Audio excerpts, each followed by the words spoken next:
Les événements tragiques qui ont frappé la France récemment et que nous condamnons au plus haut point offrent aujourd'hui leurs fruits empoisonnés. L'instrumentalisation des caricatures irrespectueuses comme fer de lance du combat faussement antiterroriste est véritablement contre les opposants à la dictature, avec l'appui d'un peuple aveuglé par la peur. Nombre d'analyses très justes ont déjà été produites par les penseurs de la résistance contre l'État usurpateur, qui démontrent clairement l'implication des dirigeants occidentaux dans le carnage qui a frappé la France. Je ne reviendrai donc dessus que très rapidement, dans un récapitulatif. Car s'il est important de comprendre, c'est dans l'action que se concrétise la raison. Le premier point qui pourrait vous mettre la puce à l'oreille, c'est le déroulement suspect des attentats. Entre la carte d'identité oubliée alors qu'il paraît évident qu'on n'emporte pas sa carte d'identité pour faire ce genre de choses, le retour des terroristes présumés sur leurs pas alors qu'ils auraient dû et qu'ils auraient pu fuir, l'attaque stupide et insensée d'un hypercachère, la mort prévisible des auteurs des attentats, coupant court à tout témoignage compromettant, surtout quand Israël a menacé la France d'attentats quelques semaines auparavant, à cause de la reconnaissance de la Palestine par celle-ci. Le deuxième point qui devrait vous mettre la puce à l'oreille, c'est l'origine de ces groupes terroristes. Demandez-vous, qui a soutenu et armé dans leur début les takfiris, si ce n'est les démocraties occidentales sous l'égide états-unienne et israélienne? Rappelez-vous de ces manifestations en soutien aux takfiris, soi-disant contre des dictateurs comme Kadhafi et Bachar al-Assad. Ce sont les démocraties occidentales qui les ont armés. N'oubliez pas aussi que les attentats ont été revendiqués par Al-Qaïda, alors qu'on sait d'une part qu'Al-Qaïda est téléguidé par la CIA, et que d'autre part ils ont aussi été revendiqués par l'État islamique, alors que Al-Qaïda est censé avoir été absorbé par le second. Ne voyez-vous pas cette tentative de confusion visant à engourdir la raison des peuples? Mais le point sur lequel je veux axer votre réflexion, c'est la question suivante. À qui profite le crime? Pour connaître l'origine d'un événement, vous devez toujours vous poser cette question. À qui il profite? Or, selon la vision de Machiavel, qui est un auteur plus que prisé des politiques démocrates, un peuple ne se gouverne pas par la raison, mais par la manipulation émotionnelle. Quelle émotion les attentats ont-ils suscité sur le peuple? La peur. D'une part, la peur de l'idéologie désignée comme étant à l'origine de cette violence, l'islam. Et d'autre part, la peur de l'étranger, de contrées islamiques obscures depuis lesquelles ces attaques seraient téléguidées contre le peuple français. Mettez de côté le deuxième point et penchez-vous d'abord sur le premier point. Les attentats perpétrés prétendument au nom de l'islam ont-ils permis de promouvoir l'islam? Bien sûr que non. Ils ont en réalité servi à donner de la force aux ennemis de l'islam et à donner une apparence de légitimité à tout un combat, allant des attaques dans la presse, comme le fait Charlie Hebdo aujourd'hui, jusqu'à la guerre, en passant par la répression et les persécutions. Voyez vous-même, jusqu'à ces attentats, les nombreuses manifestations pro-palestiniennes traduisaient le penchant de plus en plus fort du peuple français pour la cause des populations résistant aux invasions israéliennes. Dans ce sens, la prise d'otages à l'hypercachère, qui du point de vue stratégique serait absurde pour un groupe terroriste, prend un sens évident quand on y reconnaît une fantastique piqûre de rappel de la Shoah. L'islam prend alors le visage de l'extermination. Dans ces attaques contre le peuple français, la communauté juive devient tout à coup l'ultime cible de la nouvelle bête immonde, le point de cristallisation du sentiment national en éveil. Je suis Charlie, je suis flic, je suis juif. Tout est dit. Désormais, grâce aux attentats, critiquer le petit groupe mafieux qui oppresse le peuple, et son point culminant qu'est Israël, est devenu comme s'attaquer au peuple dans son ensemble.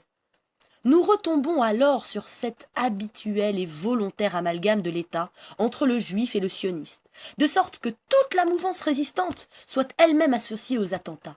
Voyez l'arrestation de Dieudonné sur une malheureuse phrase. Quel meilleur prétexte pour mener des arrestations abusives et bafouer la liberté d'expression? Mais pas seulement. Quel meilleur prétexte pour imposer des réformes dégradantes dans l'éducation nationale, sous couvert de sensibilisation? Mais venons-en au deuxième point, qui nous amène à un effet encore plus grave. Face à des attaques téléguidées de l'étranger, qui semble au premier abord être le plus à même de protéger le peuple? L'État. Aussi, ces attentats ont permis à l'État de récupérer sous sa coupe un peuple qui avait atteint un seuil de mécontentement et de colère susceptible de favoriser un renversement.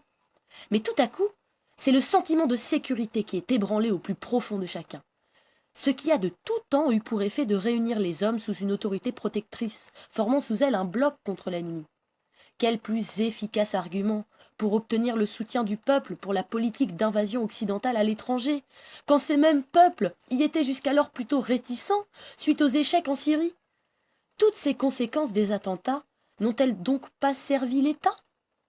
Alors au vu de tous ces éléments, les gens qui ont manifesté sont-ils vraiment Charlie ou non? Oui, vous êtes Charlie. Là, je m'adresse aux gens qui ont manifesté. Oui, vous êtes Charlie. Mais pourquoi? Tout d'abord, effectivement, vous êtes Charlie. Nous sommes Charlie, entre guillemets. Tout d'abord, car n'importe lequel d'entre nous aurait pu être ce concierge ou ce policier. N'importe lequel d'entre nous aurait pu faire les frais de cette politique de manipulation des masses. Mais ce qui fait de vous qui avez manifesté avant tout des Charlie, c'est qu'en vous rangeant derrière ce slogan, manifestant votre soutien à l'État contre l'ennemi qu'il vous a désigné, vous agissez comme Charlie, et vous vous exposez donc à la même fin.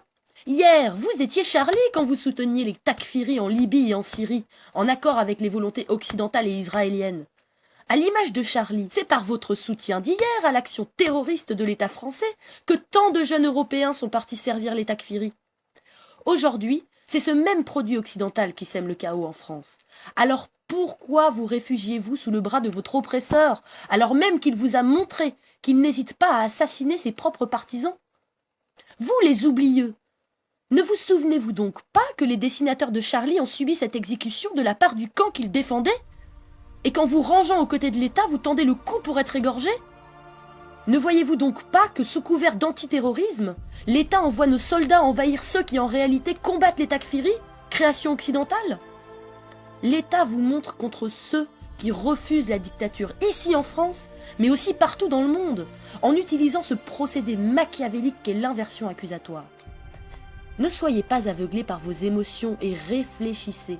Si vous condamnez la violence, alors que n'élevez-vous la voix contre l'État qui provoque les troubles pour justifier entre autres la répression et le durcissement de sa politique contre les revendications du peuple? Lorsque vous manifestez sous la bannière « Je suis Charlie », vous cautionnez cette répression de l'État contre vous-même. Plus grave encore, en vous rangeant aux côtés de l'État, pensant qu'il vous protégera, vous lui signifiez l'appui du peuple dans sa préparation au choc des civilisations, et vous lui permettez de faire un pas en avant vers la guerre dans laquelle il cherche à vous précipiter. Vous lui signifiez que le bon goïm est prêt à guerroyer contre les méchants musulmans. Voyez vous-même, les caricatures jadis gratuitement insultantes de Charlie Hebdo sont devenues aujourd'hui à vos yeux le symbole d'un combat. En agissant aveuglément de la sorte, vous courez tout droit vers la guerre que vous voulez fuir. Alors pourquoi faites-vous entrer le loup chez vous? Oui, au fond, vous êtes tous Charlie, tant que vous soutenez votre oppresseur en attendant patiemment d'être exécuté à votre tour.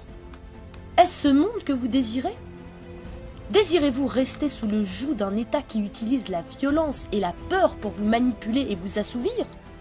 Désirez-vous une France plongée dans une violence dont n'importe lequel d'entre vous peut faire les frais? Alors pourquoi cautionnez-vous ce régime usurpateur immoral et violent? Combien de temps encore courberez-vous l'échine dans ce monde quand il vous suffit de vous dresser et de dire non pour que cessent ces monstruosités? Pourquoi ne faites-vous rien quand il vous suffit de vous lever et de tendre la main pour saisir la justice, la paix et le bonheur auquel vous avez droit? C'est à vous d'agir pour vous sauver du chaos, en vous opposant au mal par l'exemple. C'est votre devoir d'agir avec votre tête et votre cœur pour la paix et la justice, en disant non à l'oppression. Alors pourquoi attendez-vous docilement la mort? Il ne tient qu'à vous de choisir entre la justice ou le chaos.